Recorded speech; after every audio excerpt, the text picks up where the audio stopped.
자, 안녕하세요. 북스런커피 여러분. 자, 오늘은 저번 시간에 이어가지고 1967년 대선 관련된 내용을 이제 볼게요. 교재 몇 페이지 보시냐면요.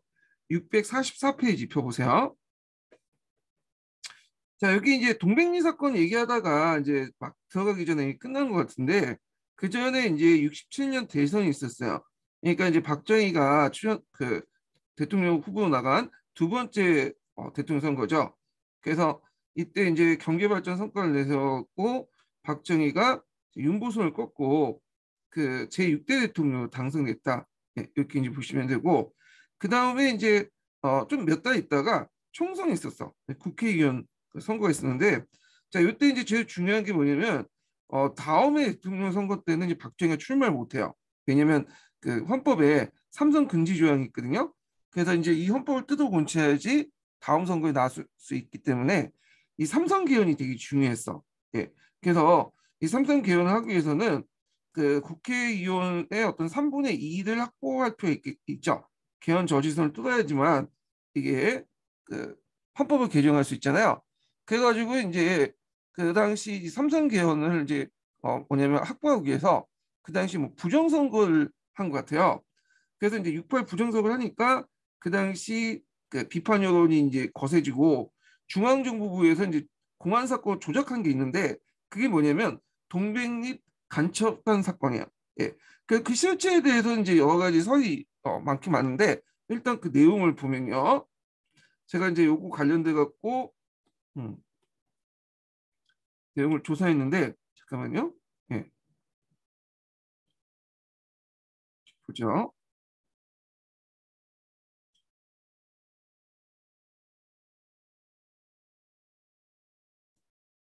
자, 여기 보면요. 일단 자, 여기 보면 이제 중앙정보부가 1967년 7월 8일부터 17일까지 7차에 거쳐서 그 당시 동백리라는 것은 이제 그 당시 동독수도 동베르링을 얘기해요. 그냥 베르링이 그 당시 서베르링, 동베르링 이렇게 나눠져 있었잖아요. 그래서 그걸 한자로 적으면 동백림이라고 하는데 자, 여기 거점으로 북계 대남 적합 공작단에 대한 수사 결과를 발표해요. 수사 내용을 보면 그 당시 문화예술계인 윤희상, 이응로, 그다음에 항성모 등등이 그 당시 적합 공작을 벌이다 적발되었다. 그래서 얘네들이 이제 그 동백리, 그러니까 동베르린 소재 북한 대사관 왕래하면서 왜냐하면 이제 서베르린 있다가 동백리 넘어가기는 이제 좀 편했죠. 아직까지는 1958년은 이제 어떤 배낭 장비 같은 게 만들어지기 이전이기 때문에 자 왕래하면서 이적 활동했다. 그다음에 일부는 입북동은 노동당 입당하고 국내 장입해서 간첩 활동했다. 그래갖고 이것 때문에 이제 그 1969년에 동백리 사건의 재판을 이제 하게 되는데 그때 이제 완료됐죠. 그래갖고 사형 2명 포함해서 시형 15명 등등을 이제 그 선고를 받았대요.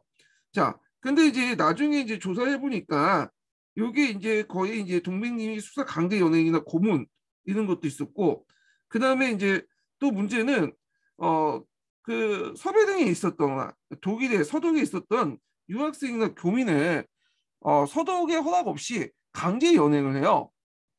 이거는 이제 서독이 입증할 때는 주권 침해 아니에요. 그러다 보니까 외교적 마찰도 불러일으켰다. 그래갖고 이제 등등 했는데 결국에는 이제 외교적인 어떤 그 공격을 받고 뭐 서독이나 프랑스 정부 등 강력한 항의를 받으니까 나중에 이제 박정희 정부가 70년 강복절 기념으로 다 이제 뭐냐면 면제부나 사형수까지 모두 석방을 시켜주거든요. 예. 그래서 이 사건 자체는 일종의 실체도 없는데 만들어졌고 부풀린 공안 사건이야. 물론 이제 실체가 있다라는 의견도 있어요. 이건 뭐 각각 있는데 전반적으로 볼 때, 예. 그래서 이제 뭐 이 사람들 뭐 특별하게 뭐 죄를 주거나 사형을 집행하는 목적으로 한 것보다는 그냥 한번 눈길을 그 당시 아주 부정 선거에 대한 어떤 비판이 나니까 공안 사건을 통해서 덮어버린 거죠. 그러니까 이제 이슈를 만들어서 이슈를 덮어버리는 그런 사건으로 조작했다 이렇게 보시면 될 것 같아요. 그래서 동백리 사건 되게 유명하니까 좀 기억을 해두시고요. 예,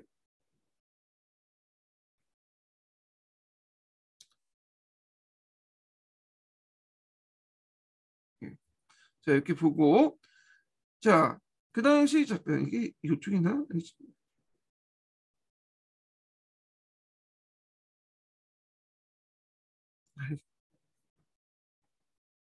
이게 조그매지네.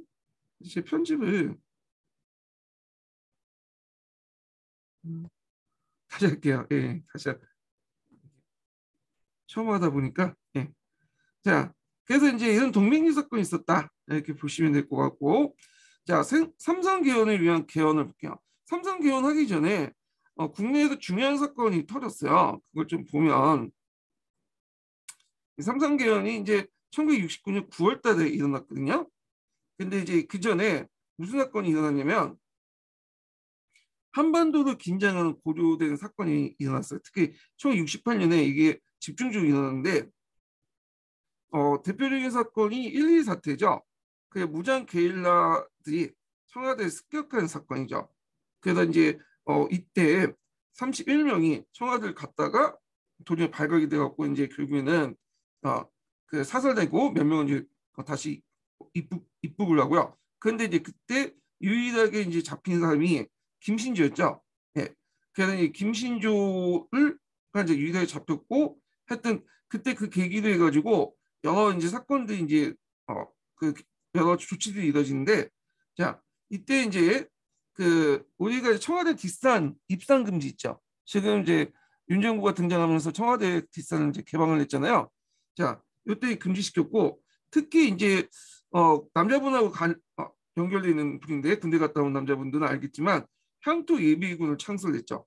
이 사람 때문에 이제 군대 제대하고 나서도 몇 년 동안은 또 예비군에 끌려가지고 그랬잖아요.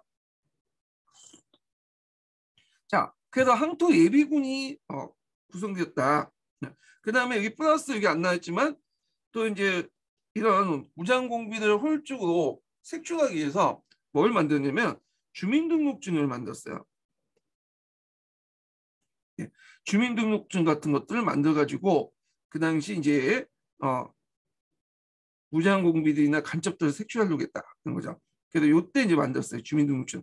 우리나라 같이 주민등록을 통해서 모든 국민들을 이렇게 등록을 시켜갖고 이렇게 그 파악을 하는 나라는 없어요.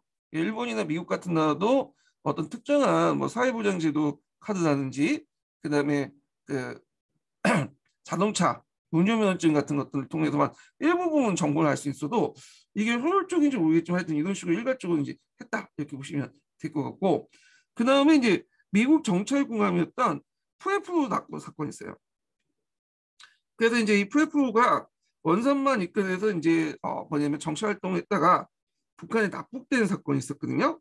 그래서 그것 때문에 옥신각신했는데 결국에 미국에 사과하고 미국이 사과하고 대신에 이제 그때 잡혔던 승무원을 돌려주는 식으로 끝나게 돼요. 예. 그리고 이제 푸에프로는 지금 대동강에 있죠. 예. 기념관을 사용하고 있죠. 관련된 내용은 이제 1606번이 있으니까 한번 읽어보시고요. 그 다음에 울진 지역과 삼척 지역에 무장 공비 침투 사건이 나죠. 예. 우리가 알고 있는 이제 나는 공산당이 싫어요 하면 이승복 원님께서 이때 이제 순국을 하셨죠. 자, 하여튼 이런 세 사건이 일어나. 그러면서 이제 한반도 긴장이 고조를 했고요. 그래서 이제 이 삼성 개혁을 통해서 삼성 개혁하는 과정에서 이때 이제 전했었던 한반도의 이제 긴장 고조를 긴장 국면을 잘 정치적으로 이용하려고 했어요. 그때 집권 여당이요. 자, 그래서 이제 하여튼 보면 1969년에 공화당은 삼성 개헌을 검토하고 있음을 공식 발표했고, 그게 이제 김종필이나 그다음 여당이었던 야당이었던 신민당이 반대를 했죠. 학생들도 데모가 많고, 정부는 북한의 도발을 빌미로 반대 여론을 억압했다. 그러니까 아까 처음에 얘기했던 1968년에 1년에 사건이 일어났다고 했죠. 그래서 그 이런 사건들 청와대 진입, 푸에플로 동해 낙토, 울진 삼천 지역의 출몰 이런 것도 있었다. 예. 자, 결국에는 이제 그 여당은 본회의장 논설을 야당 의원들 그냥 따돌리고 국회 별관에서 삼성 개헌을 날치기를 통과했죠. 그리고 결국에는 개헌안을 국민투표로 걸쳐서 확인했다는 거예요. 국민투표는 대통령이 이제 어떤 사안에 중요한 사안이 있으면 묻거나 아니면 헌법을 개정할 때 하는 것이 국민투표인데, 의외로 이 국민투표가 독재자들에게 악용이 돼요. 예. 그래서 뭐 이게 그 표가 조작되는지 표가 조작되는지 모르겠지만 상당히 높은 찬성표가 나오거든요. 그래갖고 일단 독재자나 정치가들이 국민투표를 자주 이용을 하더라고요. 자, 하여튼 이렇게 됐다는 거. 그때 이제 삼선 개헌할 때 정부가 뭐라고 했냐면, 자, 이거는 이제 그 삼선 개헌이라는 것은 내가 독재하게 한 게 아니라 정권을 안정적으로 유지하기 위한 거다. 그리고 여기 뭐 영구 집권이라는 비난도 있는데 실제 영구 집권이 아니라 그거는 그냥 뭐냐면 계속 그 합법적인 투표를 통해 국민들이 직접 투표하는 선거를 보장하겠다. 대통령 뽑는 선거를.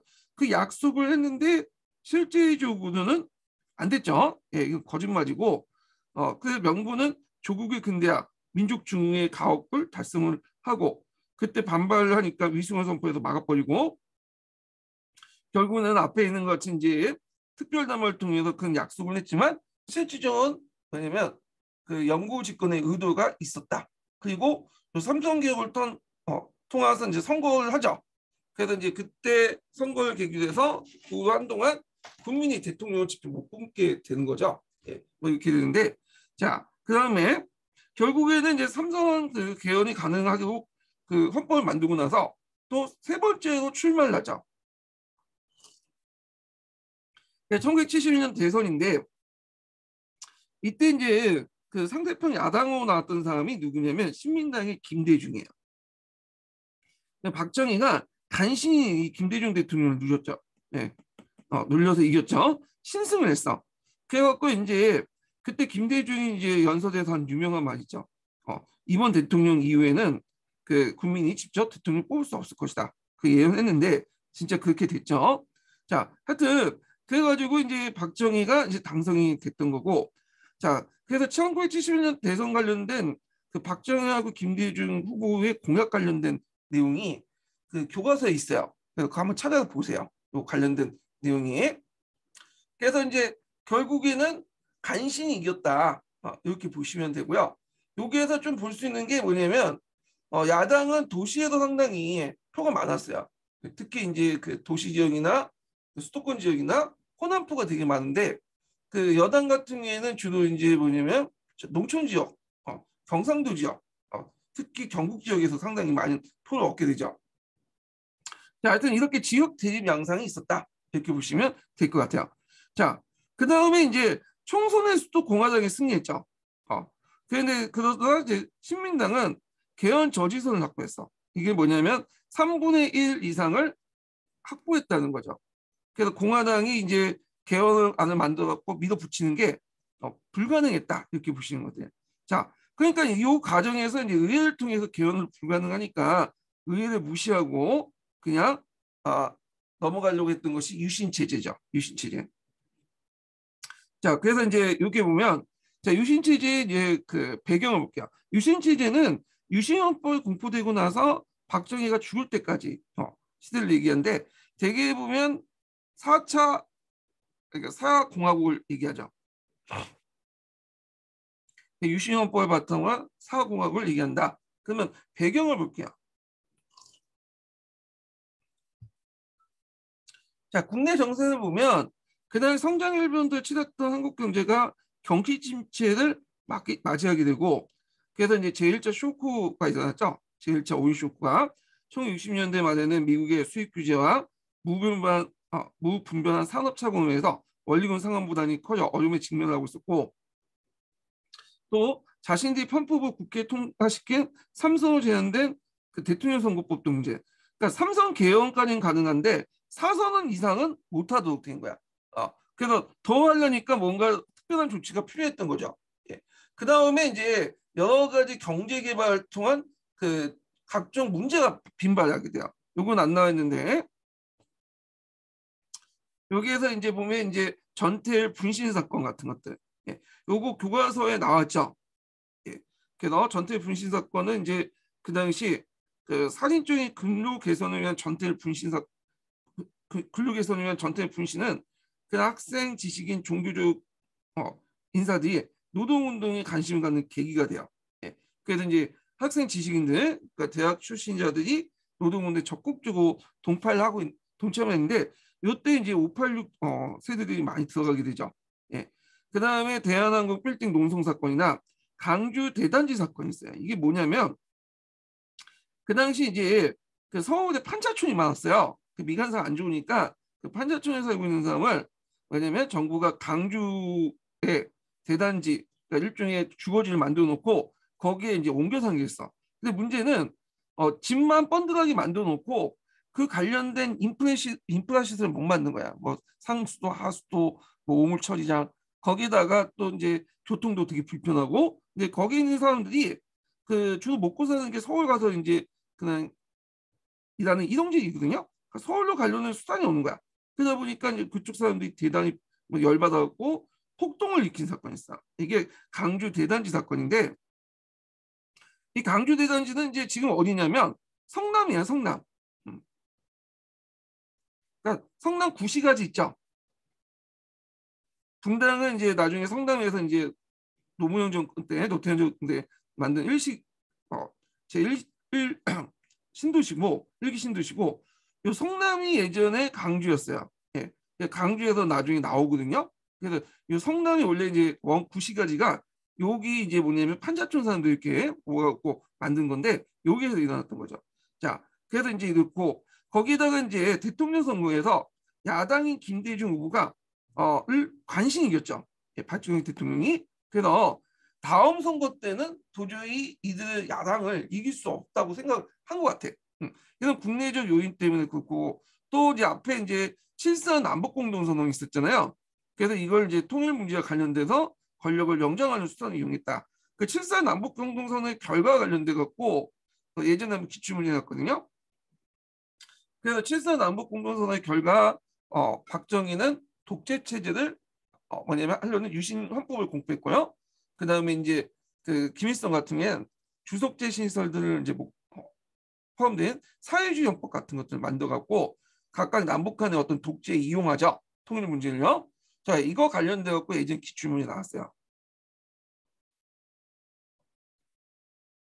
자, 그 다음에 이제 다시 넘어가서 그 국제 정세를 보면요.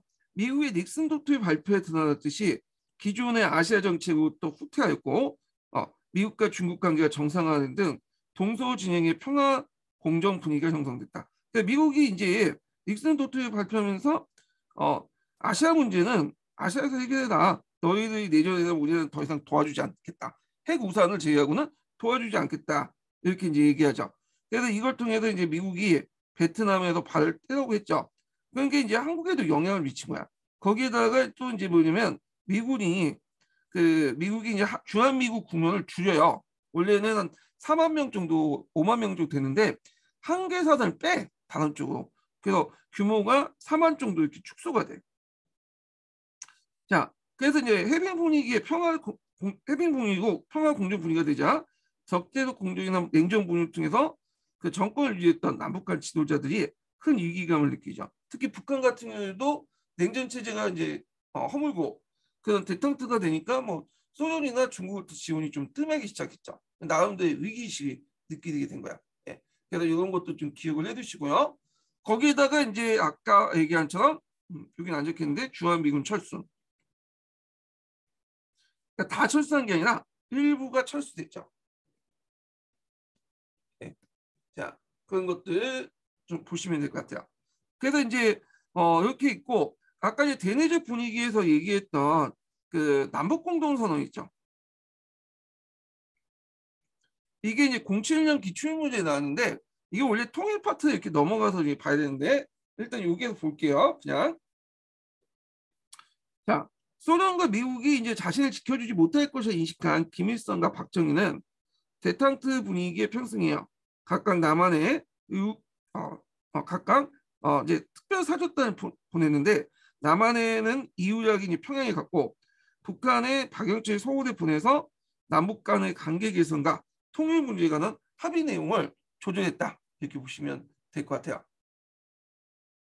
그래서 이제 1972년 7월 4일 한날 1시에 평양과 서울에서 동시에 발표문을 공포하게 되죠. 예. 자, 발표가 했다. 이게 뒤에 문제가 필요 없는데. 예. 자, 7.4 남북공동선언은 여러분도 알다시피 3대 목표를 내세웠죠. 자주평화, 민족 대단결. 요걸 내세웠는데, 그래서 이제 외세 유전하거나 외세 간섭 없이 자주평화, 민족 대단결 하자라는 평화 3원칙을 제시했고요. 그리고 그 당시 통일 문제를 협의하기 위해서 공식 대화기구인 남북조절위원회를 설치했어요. 요거 예전에 기출문에 나왔죠. 외워두시고요. 근데 실질적으로는 이제 뭐냐면 별 할 게 없어요. 좀 하다가 흐지부지 됐는데 그 결과가 이제 시험문에 나왔죠. 그 당시 이제 남북한 정부는 이걸 통해서 통일 문제를 자신의 정권을 강화시키는데 이용하려고 했죠. 그래서 그 당시 이제 그 남한에서는 유신 체제를 형성했고, 네, 북한에서는 국가 주석의 절대적 지위를 부여하는 사회주의 헌법을 반포했어요. 그래서 김일성의 독재 체제를 강화했다. 그래서 사회주의 체제를 공식화시켰다. 그러니까 예전의 헌법 같은 경우에는 자본주의하고 사회주의가 이렇게 뭐냐면 양립하는 식으로 뭐냐면 헌법을 공표했는데 이때 이제 헌법에서는 공식적으로 사회주의 헌법을 이제 뭐냐면 사회주의를 이제 국가 지도인으로 명시했다 이렇게 보시면 될 것 같아요. 그래서 북한은 남한 정부가 남북 대화를 정치적 이용한다는 구실로 해당을 일방적으로 중단하면서 흐지부지했다 이렇게 보시면 될 것 같고, 자 뒤에 넘어가서 유신헌법 보죠. 자 유신헌법 보면 종전에 그 국회에서 어떤 개헌안을 못 내죠. 아까 지금 얘기한 것처럼 그 당시에 이제 국회의원 중에 3분의 1 이상이 그 야당이다 보니까 개헌을 통과 못 시켜. 그래갖고 이제 뭐 국회는 무시해버리고 하기 위해서 이제 비상 개헌령을 선포해요. 국회 예산을 하고 정치 활동을 금지시키고 정치가들의, 그리고 1972년 10월 10일 비상 국민회의에서 공관 유신헌법을 국민투표를 거쳐 확정이 지었죠. 완전히 초헌법적인 조치인데 일단 이렇게 이제 통과시켜버려. 그래서 이제 그 당시 국민투표를 통해서 그냥 확정되게 되죠. 자, 그래서 이제 있고 그 다음에 유신헌법 내용을 볼게요. 요거 꼭 기억을 해두세요. 예전 21년도에 기출이 나왔죠. 자, 통일주체 국민회의라는 것들을 먼저. 통일주체 국민회의는 그 통일을 위해서 그 당시 대통령에게 자문하는 그 기구인데 거기에뿐만 아니라 그 권한을 강화시켜서 그 당시 어 뭐냐면 대통령 선거까지도 할 수 있는 거야. 근데 거기 통일주체 국민회의의 이제 대의원들은 간선제 형태로 뽑거든요. 그러다 보니까 대통령 선거인단을 뽑는 거죠. 그래서 거기에서 이제 대통령을 선발할 수 있도록 했다. 이렇게 보시면 될 것 같고, 통일주체 국민회의에서 간선제 형태로 했다.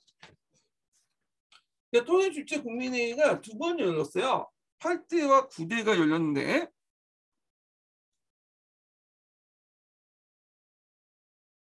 8대는 박정희가 됐고요. 그때 박정희가 이제 2,359명이 그 대의원이 참가하는 과정에서 2,359명의 참석 의원 중에 그다음에 2,357표가 찬성표, 무효표가 2표였어. 그래서 100% 참석, 99.9%뭐 찬성 이런 식이 된 거죠. 그다음에 9대가 이제 뭐냐면 그 또 박정희죠. 박정희가 똑같은 거 이제 했는데 그때는 반대표가 없었고 똑같이 무효표 한 표 정도 나왔어요. 예. 그리고 한 명이 더 있다. 10대가 있네. 전두환이죠. 전두환도 이제 이런 식으로 당선이 된 거죠. 그래서 오늘 충무로 가보면 장충동 그 체육관 있잖아요. 거기 가서 이제 선거를 했다는 거죠. 예. 세 번에 거쳐서 대통령을 선거했다는 거죠. 그래서 박정희 두 번, 전두환 한 번인데 전두환은 또 헌법을 개정해갖고 거기에서 이제 대통령 선거인단을 만들어갖고 또 뽑죠. 예. 하여튼 그래서 이제 이 통일주체 국민회의랑 간선제를 했고 그 다음에 대통령 임기를 6년으로 정했어. 근데 중인 제한 같은 것들이 없기 때문에 영구집권이 가능했다. 6년에 묻고 계속 대통령을 할 수 있었다는 거죠. 그리고 대통령에게 국회의원 3분의 1 추천권을 줬어요. 예. 3분의 2는 국민들이 뽑고 3분의 2는 국회의원 추천권을 준 거야. 대통령이 임명하죠. 이 대통령이 임명한 그 국회의원들이 따로 이제 만든 그 기구가 있어요. 이게 유정이라는 기구예요. 그러니까 유정에서 3분의 1, 그 다음에 또 공화당이 그 당시 여당이었죠. 공화당에서 3분의 1, 그리고 나머지 이제 뭐 신민당 같은 야당에서 3분의 1. 그러니까 아무리 신민당 같은 야당들이 그 뭐냐면 표를 확대해도 결국에는 지역구도가 그 당시 만들어졌기 때문에 30% 이상을 획득하지 못해요. 그러니까 3분의 1 이상을 그 이렇게 만들다 보니까 3분의 2 이상을 획득해야지 그냥 개헌할 수 있는 이제 그것을 통과시킬 수 있는데 요게 이제 신민당 같은 야당이 3분의 1밖에 안 되니까 요게 3분의 2고 도저히 개헌할 수 없는 구조가 만들어진 거죠. 이렇게. 자, 그 다음에 입법의 행정 사법권이 상권이 다 집중이 돼. 대통령에게 많은 권한을 줬는데 이걸 이제 뭐라고 하냐면 얘들은 한국적 민주주의라고 해요.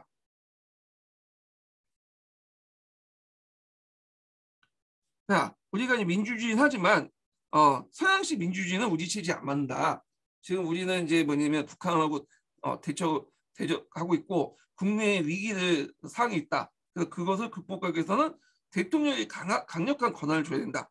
그래서 이걸 한국적 민주주의 이런 식으로 부르게 되는데 대통령의 권한이 막강해지죠. 그래서 이제 여기 보면 국회 해산권도 있고 법률 거부권도 있고요. 그다음 긴급 조치권 같은 권한도 있다.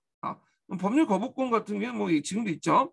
그다음에 긴급 조치권이라는 것은 이제 대통령이 필요에 따라서 그러니까 나라가 너무 위기에 빠졌다. 경제적으로 뭐냐면 위기에 빠졌고 자연재해나 안보상 위기에 있다고 하면 긴급 조치 필요시 긴급하게 하는 긴급 조치를 권한이 있어. 근데 이 긴급 조치는 엄밀히 말하면 대통령에 불과해요.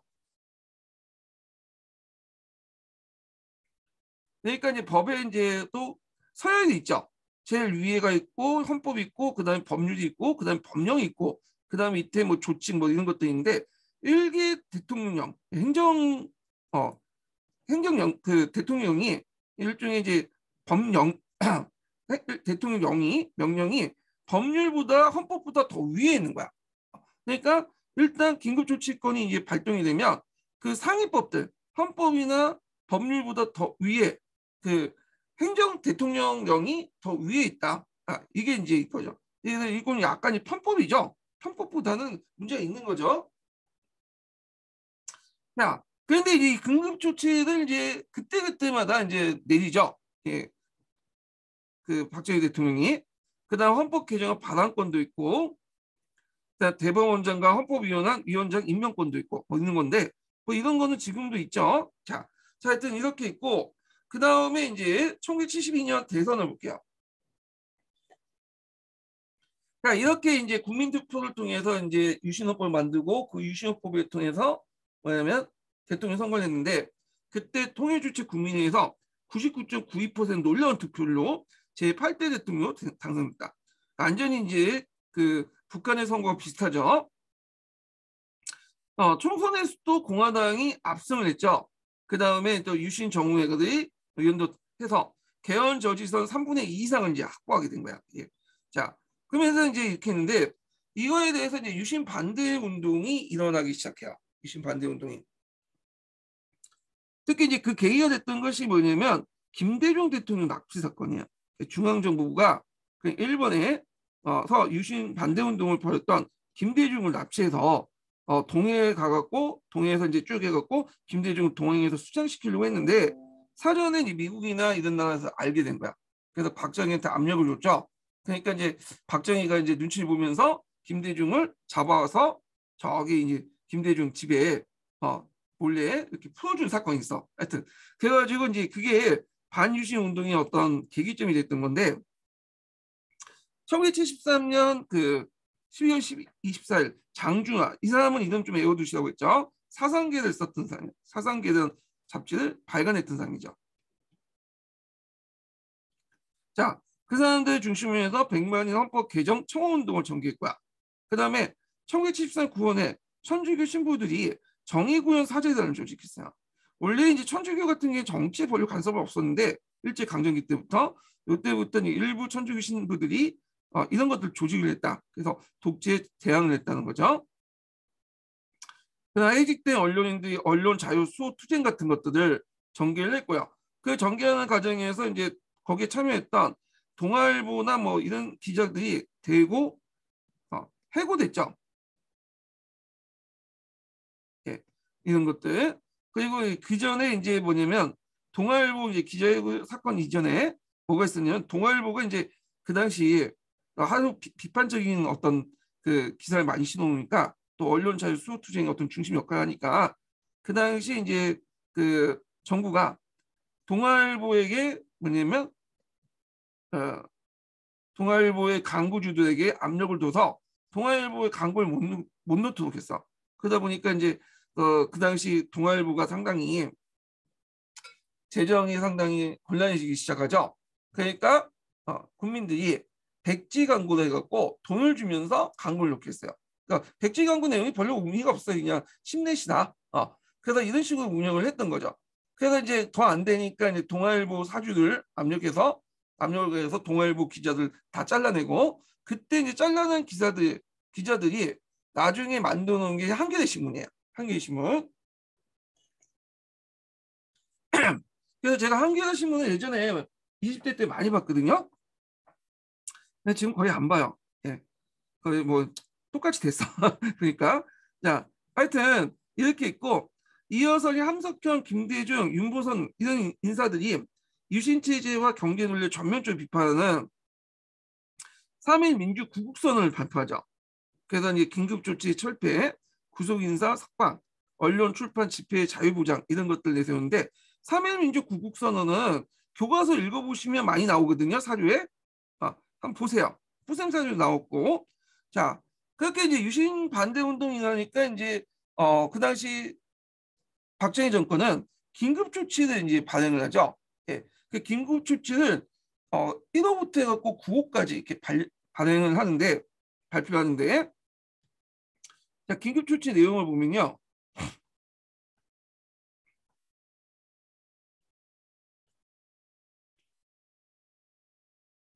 자 긴급 조치 1호는 그 당시 이제 유신헌법에 대한 비판이나 개헌론을 아예 일제 금지시키고요. 긴급 조치 이제 4호가 관련돼 갖고 이제 있는데 이게 이제 반정부 운동단체가 있었어요. 전국 민주청년 연합회가 있었어. 총연연. 이걸 줄여서 민천학령이라고 하거든요. 그래서 민청학 가입 및 활동 및 대학생 집회 시위를 금지하는 조치를 취했다. 그래서 이때 이제 조작한 사건이 뭐냐면 제2차 임역당 사건이에요.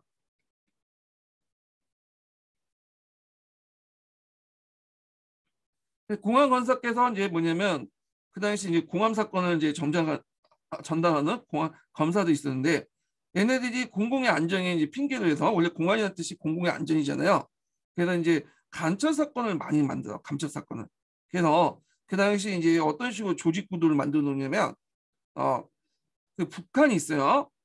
그 당시 북계라고 하죠. 북계가 그 당시 인혁당을 만들어 가지고 민청학령에 자금을 줬다.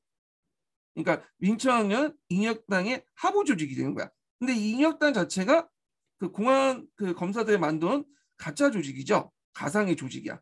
근데 이걸 언제 만들었냐면 앞에서 6.3 시위 때 인혁당 있죠.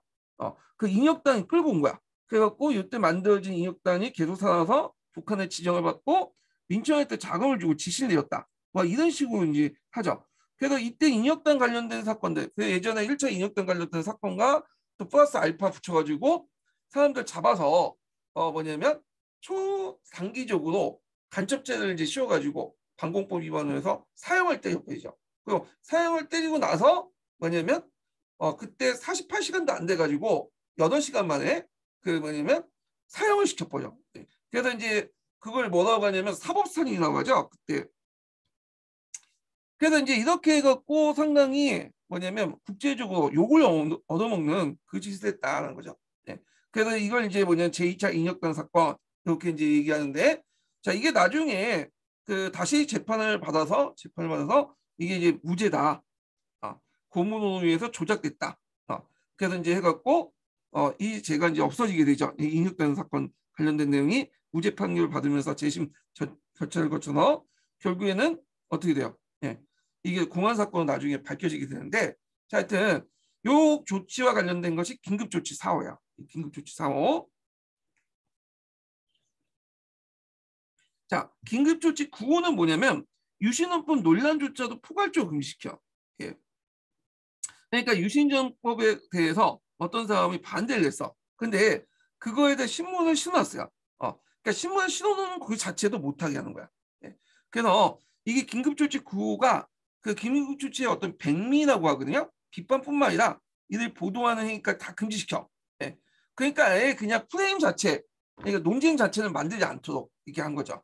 그래서 이제 이런 조치들을 행했다. 그래서 이는 긴급조치는 앞에서 얘기한 것처럼 법의 어떤 그 위기 구조를 다 무너뜨리고 일개 법령이 그 당시 행정부에서 발행된 발표한 일개 대통령령이 그 위에 상위법이었던 법률이나 헌법을 보다 더 위에 있는 초헌법적인 권한을 가지고 있었다. 누가 내릴 수 있어요?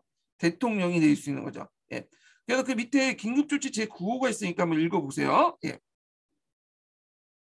자, 그래서 이제 긴급조치 이제 앞에서 말한 민청학령 사후와 관련된 사건과 관련된 것이 인혁단 조직이죠. 인혁단 사건을 조직하여 민청학령에 지시를 내린 것처럼 발표했다. 그래서 많은 사람들, 죄 없이 많은 사람들 단시간에 사형되자마자 그 당시 8시간 만에 죽여버렸죠. 예. 자, 그리고 이제 이런 것들이 있다라는 걸 좀 기억을 해두시고요. 자, 유신체제 종말 과정을 볼게요.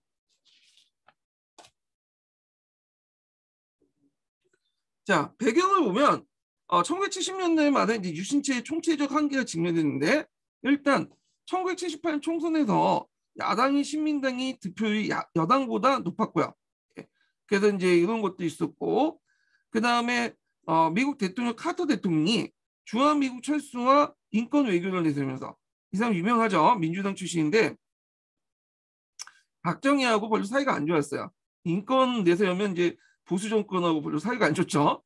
자, 하여튼 포방하면서 미국을 비롯해서 국제사회에서 박정희의 독재와 인권 탄압을 비난하고 나섰죠. 그래서 카터 대통령이 이제 방한을 했는데 보통 그 우리 한국 정부에서 마련된 영빈관에서 이제 숙소를 잡고 그러거든요. 근데 박정희 못 믿겠다면서 저 주한미군에 가고 거기에 있으면서 다시 미국에 돌아간 사건이 있어요. 예, 그래서 그 후로 이제 곧바로 박정희가 죽었죠. 그래서 혹시 CIA가 그 시켜가지고 박정희를 시킨 게 아니라 카터 대통령이 박정희가 꼴보기 싫으니까 CIA를 시켜갖고 박정희를 제거시킨 거 아니냐 그런 소문까지 들 정도로 이렇게 이제 사이가 별로 안 좋았고요. 그때 또 카터 대통령이 미군을 일부 또 철수시켰어요. 예, 그래서 이렇게 뺐다. 근데 이제 카터 대통령이 나중에 퇴임 후에 또 누굴 만나냐면 김일성을 또 만나죠. 그때 이제 뭐 북핵 문제 때문에 김일성을 만났는데 카터 대통령 만나고 나서 김일성도 곧바로 죽건 죽음의 사신이라고 할 만큼 여러 독재자들 만났는데 카터 대통령 만났던 독재자들이 1, 2년 뒤에 그 만난 후에 1, 2년 뒤에 다 죽어버리거든요. 자, 하여튼 우연의 일치죠. 예. 자, 그 당시 국제 원유 가격이 상승돼 그 경제적으로 상당한 심각한 위기가 있었다. 예. 그래갖고 이제 지금하고 비슷한 사건 시기인데 그때 제2차 원유 파동이 일어나요.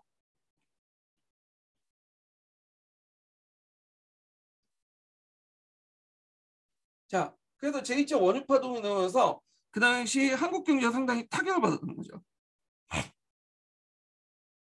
스태그플레이션도 일어나고 지금은 비슷해요. 자, 그리고 또 이제 그 당시에는 경공업이 아니라 중화학공업이었거든. 중화학공업 같은 경우에는 뭐야? 석유를 많이 잡아먹잖아.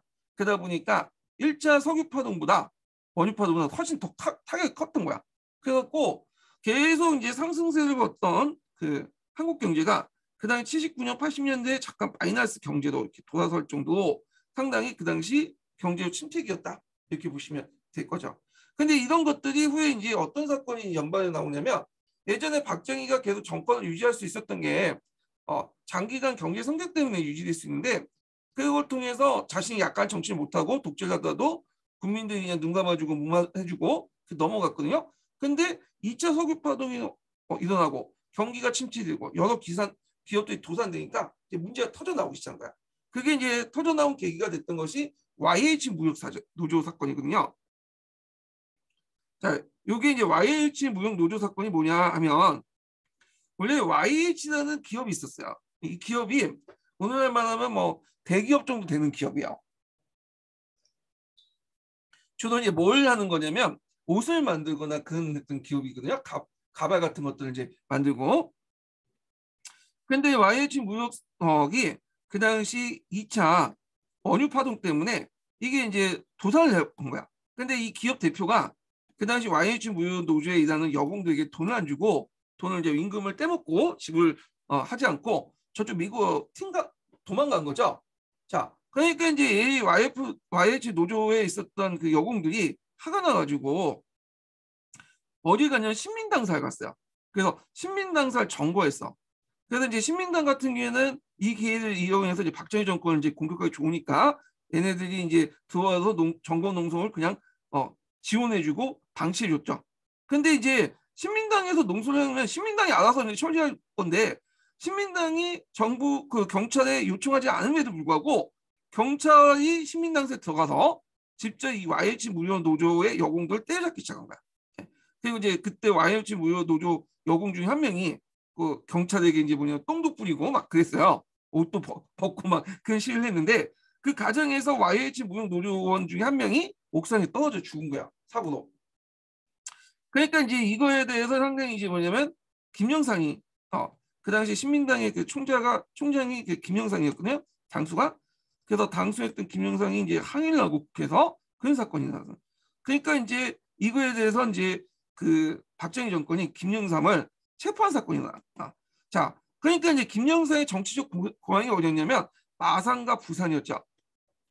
자, 부산과 마산은 지금은 좀 약간 국힘당의 어떤 근거지 되잖아요. 근데 지금 그 당시에는 야당 지역이었어요. 요 지역이. 예. 그래갖고 이제 부산 지역에서 부산과 마산에서 김영삼의 고향에서 이 학생과 이제 농민들이 이제 학생과 이제 시민들이 학생과 시민들이 유신철폐 반대 운동을 펼치게 되죠. 예. 그걸 이제 뭐라고 하냐면 부마항쟁이라고 해요. 부산과 마산에서 각각 일어났다 해서 앞글자를 땄죠. 자, 부마항쟁이 일어나고 하니까 정부가 이제 그 어떻게 대응했냐면 부산에는 계엄령, 그 다음에 마산은 위수령을 선포했어. 위수령을 정확히 설명했죠. 군시설 보호하기 위한 걸 선포한 건데 계엄령보다는 좀 약간 정치적 부담이 적은 거 위수령이라고 했죠. 자, 근데 이제 이거를 어떻게 논의하는 과정에서 부마항쟁을 어떻게 대결하는 처리할 거 하는 논쟁에서 그 당시 위견 다툼이 있었는데 그 당시 이제 김재규하고 박정희가 차지철 간의 위견 다툼이나 차지철은 이제 뭐라고 얘기하냐면 얘네들 이제 하는 거니까 그냥 군병력 투입해갖고 다 죽여버리면 되지 않냐. 그래서 이제 그 캄보디아에서는 그렇게 죽였다. 뭐 이런 식으로 얘기하니까 김재규가 막 그거에서 반박을 하죠. 그래서 이제 나가서 총을 구해서 차지철하고 박정희를 그냥 죽여버리죠. 그래서 이게 12.6 사태죠. 그래서 여기 보시면 나비 효과가 일어난 거야. 그래서 2차 원유파도 일어나면서 그다음에 YH 무역 노조 사건이 일어나고 신민당설 정권 농성하니까 또 부마항쟁이 일어나고 부마항쟁이 논의하는 과정에서 16 사태가 나온 거죠. 네. 그래서 이렇게 이제 하면서 박정희가 중심한 유신 체제가 무너졌다. 이렇게 보시면 될 것 같아요. 자, 그래서 이 부마항쟁을 볼게요. 이거 앞에 설명한 거예요. 경기 침체 속에 YH 무역 사건이 나오고 신민당 총재였던 김영삼이 유신체제 강도에 높이 비난하자 여당은 김영삼을 위원 제명했죠. 그 이제 YH 무역 사건에서 이제 김영삼도 여기에서 지원도 해주고 또 이런 과정이 있었어요. 자, 그러니까 김영삼이 이제 정치적 공건지인 부산과 마산 일대에서 시민과 학생들의 합세에 부마 민주항쟁이 나왔죠. 예. 제가 아까 이제 설명 중에 김영삼을 체포했다는 게 아니라 국회에서 제명한 거예요. 예, 좀 수정해 주시고. 그래서 이제 결국에는 이제 정부가 계엄령을 선포하고 부산의 계엄령, 마산은 위수령이죠. 자, 군대까지 동원했지만 시위는 마산 인근이 공당 지역까지 확산되면서 노동자도 거기에 가세를 하게 됐다. 사적인 자리에서 안가에서 이제 여자 끼고 이제 놀다가 대통령 경호실장 차리철이 더욱 강경한 진압을 주장했는데 이 자리에서 이제 차리철을 별로 안 좋게 생각한 김재규가 얘를 쏴서 죽이고 더 나아가서 대통령을 쏴서 죽이죠. 그러면서 이제 12.6 사태가 일어나죠. 예. 그래서 이 기억을 해두시고요.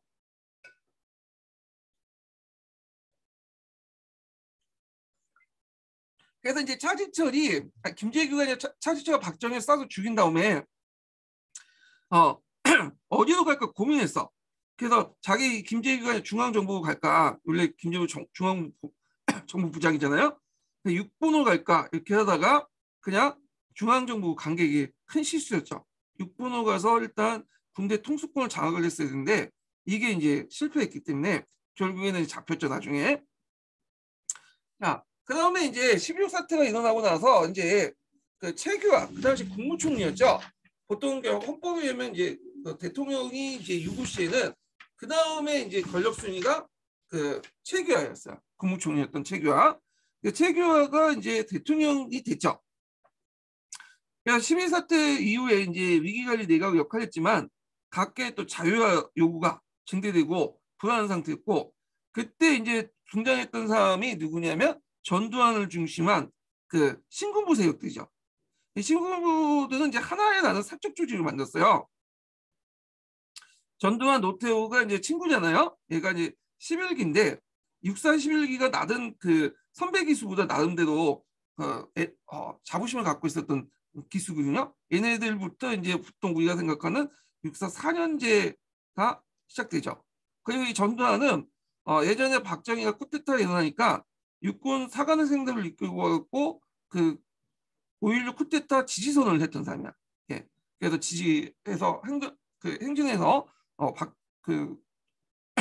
박정희 지지했던 사람인데, 그래서 이제 박정희가 이 전두환을 상당히 키워줬어요. 군대 조직이었던 이제 사조직이었던 하나회 같은 것들을 묵인해줬고요. 하여튼 이 전두환과 노태우를 중심으로 신군세력들이 병력을 동원해서 계엄사령관이었던 정승환을 체포시켜. 그 체포 명령이 뭐냐면, 정승환이 그 당시 그 박정희가 죽은 날 그 당일이죠. 박정희 안가에 들렸다가 앞에 이제 누구를 만났냐면 김재규를 만났어. 네. 그래서 이제 김재규하고 이 사람이 정선이 김재규의 어떤 그 박정희 암살에 정선이 가담했지 않느냐. 그래서 대통령 살인죄로였고 얘를 잡아놓은 거야.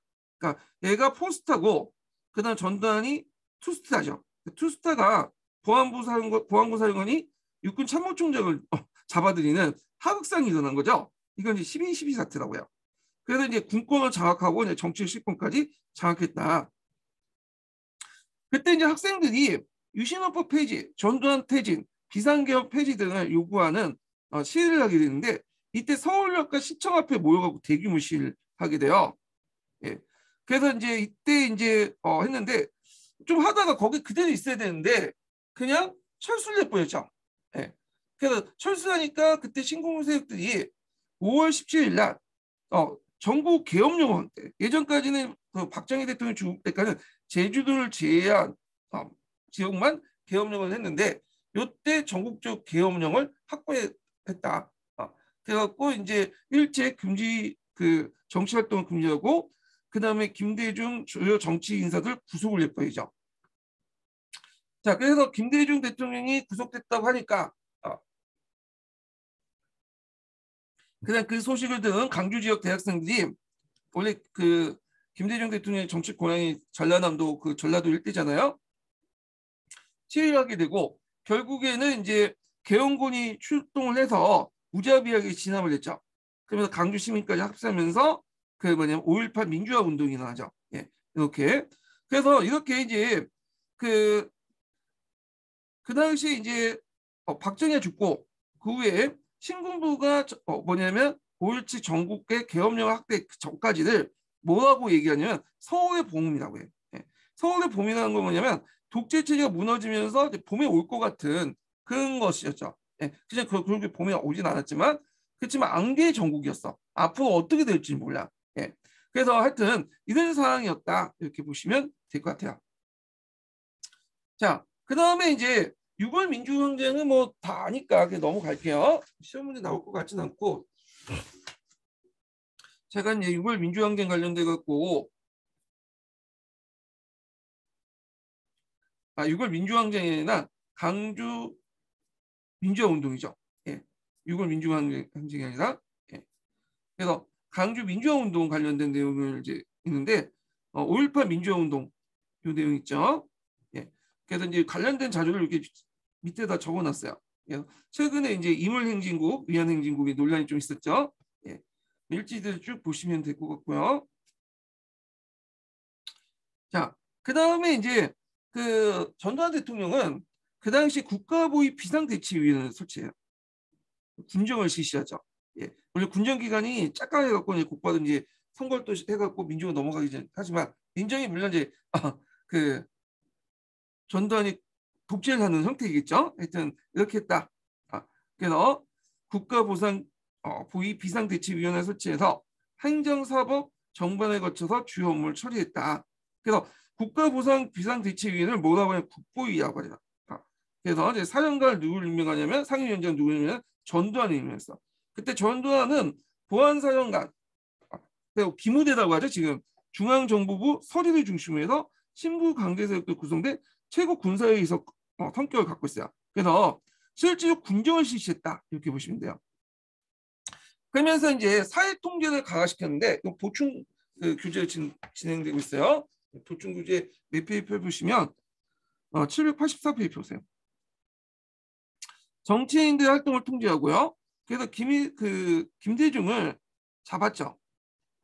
그 체포해 가지고 그 당시 애들 처형을 선고했죠. 물론 나중에 미국의 압력을 받고 이제 왜냐면 미국의 망명아도 그냥 내버려뒀지만 하여튼 이렇게 있고 공직자들 숙청하고 언론을 통폐합시켰어. 예. 그래갖고 이제 TBC 같은 것도 이제 없어지고 그랬죠. 그 당시 비판적 기자를 해임하고 그 다음에 최근까지도 문제가 됐던 삼천교육대를 운영을 했다. 그래서 그 밑에 삼천교육대 관련된 내용들 있죠. 신군부는 사회학 일수를 내걸고 폭력배, 불량배들 강제 군부대를 끌고 가 호독한 훈련과 노동을 시켜 삼천교육을 시행했다. 그런 것도 있다는 것 좀 기억을 해두시면 될 것 같아요. 그래서 결국에는 신군부의 압력을 받아서 최규하 대통령이 사퇴했고 전두환이 유신헌법에 따라서 통일주체 국민회의 대의원의 지지로 대통령 선출했고요. 그걸 이제 다음에 신헌법을 제정했어요. 그래서 유신헌법 일부를 수정해서 유신헌법 같은 경우에 통일주체 국민회의에서 이제 간선제를 뽑잖아요.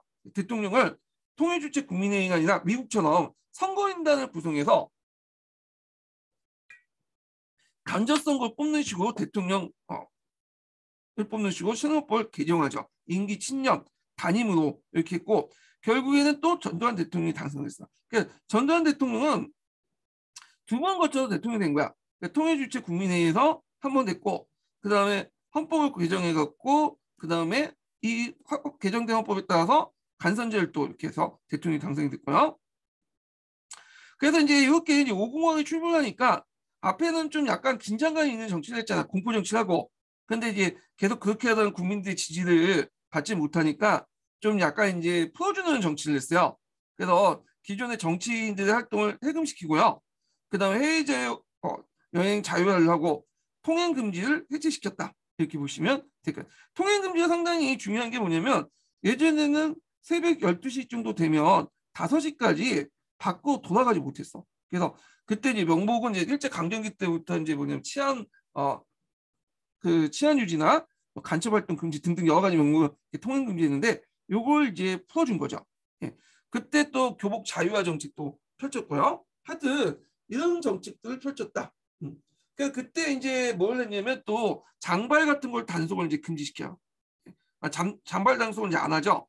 박정희 때는 장발을 이제 뭐냐면 단속하고 미니스커트 다 단속하고 그랬잖아요. 예, 그런 것도 있고 그 다음에 국풍 80일이라는 대규모 축제를 또 서울에서 개최하죠.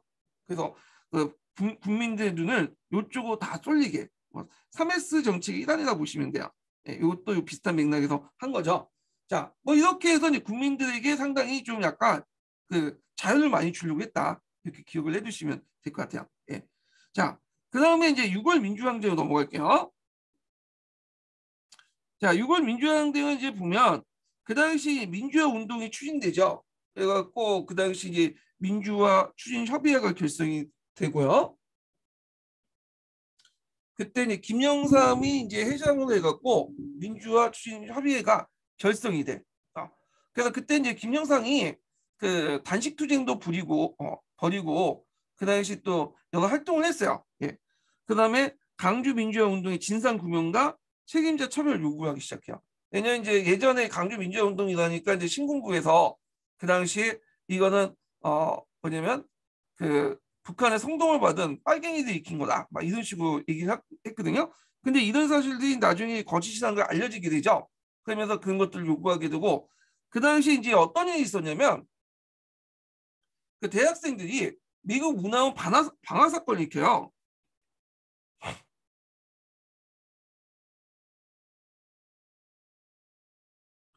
원래 이 문화원이라는 것은 뭐냐면 어 지금 자국의 문화를 외국에 가서 좀 알려주기 위한 곳이 문화원이거든요. 미국도 마찬가지로 그 주요 도시에 문화원을 이제 만들어 가지고 미국 문화원에 뭐냐면 어, 만들어서 미국 문화를 알려주는 그런 이제 곳으로서 미국 문화원을 이제 운영을 했었는데 이 미국 문화원에 대학생들이 들어와서 정보 농성을 한 거야. 그래서 미국에 사과를 요구하고 왜 이렇게 됐냐면 앞에 이제 강주 민주화 운동하고 관련돼 있어요. 강주 민주화 운동회 때 이제 그 당시 진압하는 부대로서 뭐 24단 이런 부대들이 동원됐거든요. 24단은 원래 이제 정방에 있었던 부대죠. 지금 양기사라고 양평에 있지만 하여튼 이런 사단들을 동원하려면 공수부대나 24단 같은 부대를 동원하려면 누가 허가를 맡아야 되냐면 미국부터 허가를 맡아야 돼. 그 당시 미국이 전시작전 통제권까지 갖고 있었어요. 군대 사단급 이상의 병력 이동은 사전에 미국에 허가를 맡아야 되는 거야.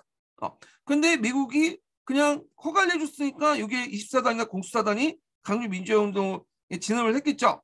그러니까 이제 이게 대해서 이제 미국에 대한 불신이 생긴 거야. 예전에 미국을 되게 좋게 봤는데 그렇게 믿었던 미국이 겉으로는 자유와 인권을 외치고 민주주의를 외쳤지만 군부 정권을 지지하는 행동을 했다. 그래서 이제 이거에 대한 불만으로 그 당시 미국의 사죄를 요구하는 을 해야 된다. 사죄 받아야 된다. 사죄를 받아야 된다는 것이 이제 널리 확산이 됐고 그때 대학생들이 뭐냐면 미국 문화원에 들어가서 정보 농성을 한 거야. 또 방화를 하고. 예. 그래서 막 거기 불을 지르고 자, 왜 그러면 미국 문화원에서 그 짓을 하고 앉았냐? 왜냐면 대사관이나 영사관을 들어갈 경우에는 자체 경계가 심하잖아요. 근데 문화원 같은 경우에는 여기가 이제 일종의 친선 교류형 친선 문화 교류 만들었기 때문에 자체 경계가 별로 없어요. 그러다 보니까 거기 들어가고 알리고 미국의 어떤 사죄 요구할 뿐만 아니라 동시에 또 6.25 민주항쟁 때 많은 사람이 죽었잖아. 그 당시 전두환 대통령 때. 그래서 전두환 대통령의 어떤 독재 정권을 타도하는 그런 이제 정치적인 어떤 퍼포먼스도 같이 벌였던 거죠. 예. 여기 또 가서 또 분심도 하고. 예. 그래서 이렇게 이런 것들을 했어요. 그러면 그 당시에 이제 신문들이 이걸 보도하거든요. 나쁜 놈이라고. 예. 어떻게 야만적인 행위를 할 수 있냐. 근데 이걸 노렸던 거죠. 왜냐하면 그 당시에 안전이 그냥 언론을 다 통제하다 보니까 많은 사람들이 강주 민주화 운동에서 어떤 일이 일어나는지를 전혀 모르는 상태였어. 예. 그래서 이런 걸 통해서 부정적이라도 자신의 주장을 좀 알리고 분신을 해야지만 신문에 실려져 있으니까 신문에 나오니까 그런 행동을 했던 거예요. 예. 그래서 그때 상황에서는 어쩔 수 없는 것 같은 선택일 것 같아요. 예. 하여튼 그런 미국 문화원 방화 사건이 일어났다 이렇게 보시면 되고 그 다음에 또 이제 유명한 박종철 고문치사 사건이 일어나죠. 이 박종철이라는 사람은 원래 이제 학생운동에 직접 가담했던 사람은 아니고요.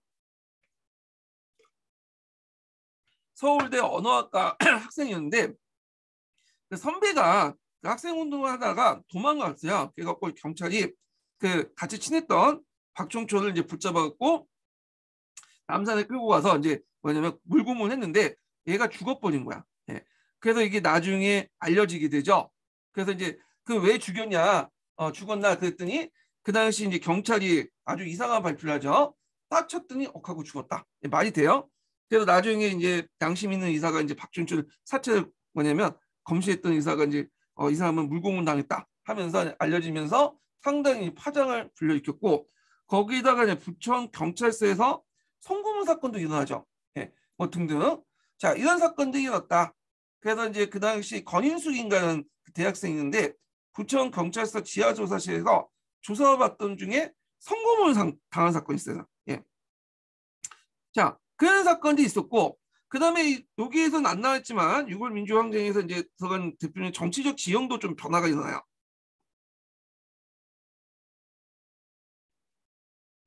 여기 보면 그 당시 이제 박정희가 그 당시 정치 활동을 나름대로 이제 또 한다고 보장을 해줬죠. 유화 정책으로.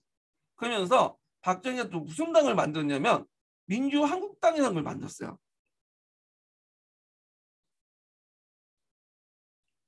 예, 민주한국당인데 여당이 민주정의당이고, 네, 여당만 있으면 일당 독재처럼 보이잖아요. 그러니까 민주한국당이라는 걸 만들었어. 이게 간제 야당이거든. 아주 특이한데 간제 야당을 만들고 얘가 또 뭐냐면 또 사회주의 정당도 만들어줘요. 예, 이런 식으로. 그래서 민주한국당을 만들어서 이제 민주정의당과 이렇게 뭐냐면 국회의원 수를 적당히 나눠갖고 그랬거든요. 예. 그래서 이제 사람들이 민주한국당을 뭐라고 했냐면 이중대라고 했어. 얘가 민주정의당가 1대되고 대대가 좀 큰 부대고 그 밑에 있는 소속된 부대가 이제 중대잖아요. 1대 대 2중대.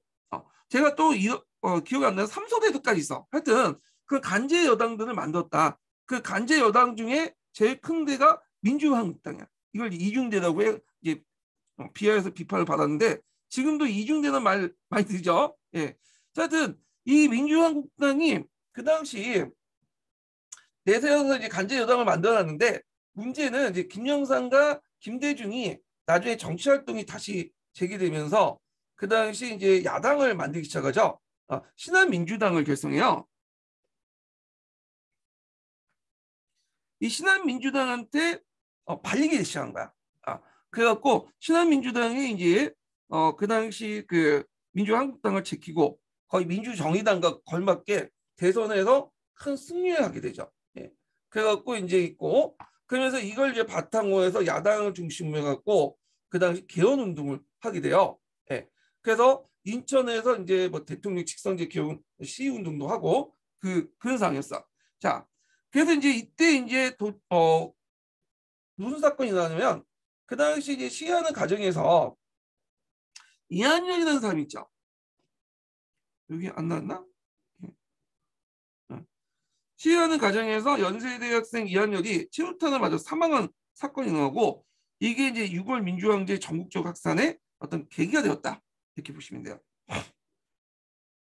자, 그래서 6월 민주항쟁은 이제 뭐냐면 4.13 호원 조치에 반발한 거죠.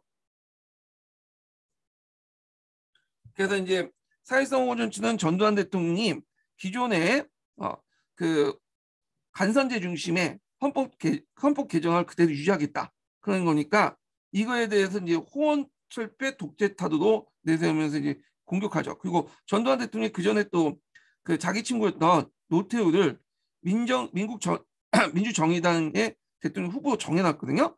그래서 하여튼 이렇게 해서 이제 호원 철폐 독재 타도 내세우면서 민주항쟁이 일어났고 그게 됐던 것이 이한열 그 사람이 연세대생의 어떤 죽음하고 관련돼 있다, 계기가 되었다 이렇게 보시면 돼요. 호원철폐 독재타도는 한능검에서 많이 나오죠. 호원이라는 것은 이제 앞에서 전두환 대통령이 헌법 개정을 계속 유지하겠다, 사실상 호원 정치에 반대하겠다는 거죠. 그래서 대통령을 간선제가 아니라 직선제 뽑자. 결국에는 이제 이게 전국적으로 확산되고 미국도 이제 막 압력을 두니까 그래서 이제 어쩔 수 없이 이제 노태우가 6.25 선언을 이제 공포했죠. 민주화 요구를 수용하고 대통령 직선제 개헌, 기본권 보장 등을 했다. 그래서 이걸 이제 바탕으로 해갖고 나중에 이제 여야가 모여서 5년 단임의 대통령 직선제 헌법을 위결하고 국민투표를 확정하죠. 이게 이제 몇 차 개헌이냐면 9차 개헌이에요. 그 9차 개헌 때부터 뭐냐 6공화국이라고 해요. 보통 우리가 6공화국 6공하면 이제 노태우 정권이라고 이제 보고 있는데 지금도 형식상은 6공화국이에요. 계속. 그래서 지금 만드는 헌법 1987년에 만드는 헌법을 바탕 권력 구조가 지금도 계속 이어지고 있죠. 한 30년 넘게. 자, 그러면 여기에서 이제 한번 그 개헌 관련된 내용 한번 정리를 좀 해볼게요.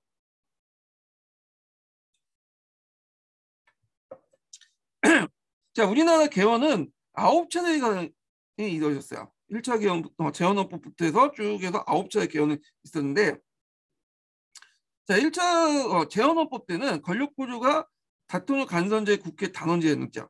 1차 개헌 때는 우리가 그냥 발췌 개헌이라고 하는 건데, 이때는 대통령 직선제, 국회 양원제. 그래서 민의원, 중의원, 민의원, 참의원 이렇게 나눴죠.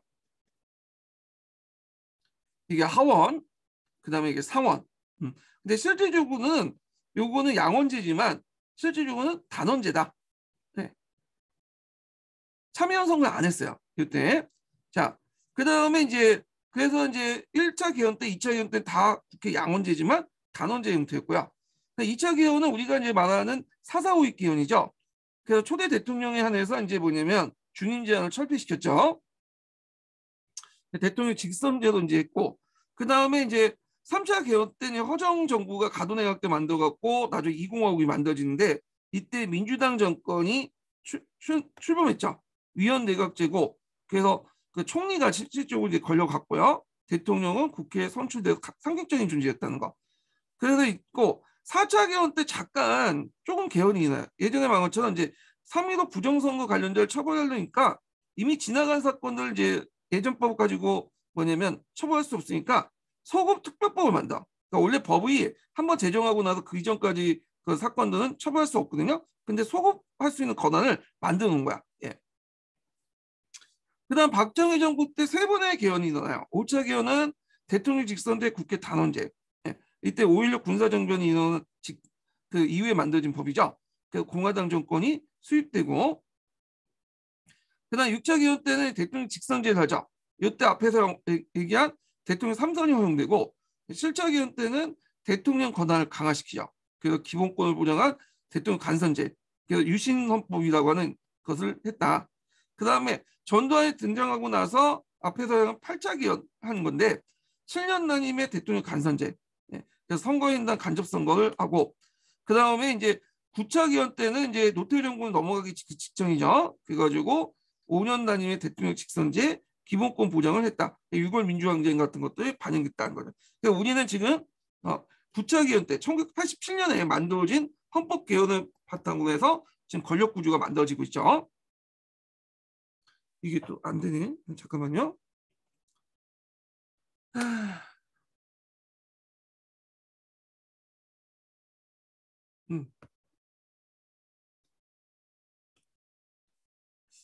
이게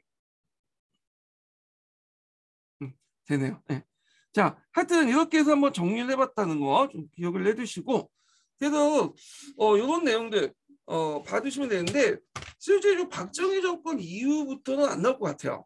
네, 그래서 박정희 정권까지만 보고 뒷부분 뭐 전두환이나 뭐 이런 부분은 그냥 참고해 주시는 게 좋을 것 하거든요. 예. 자, 그 다음에 이제 박정희 경제 관련된 내용을 볼게요.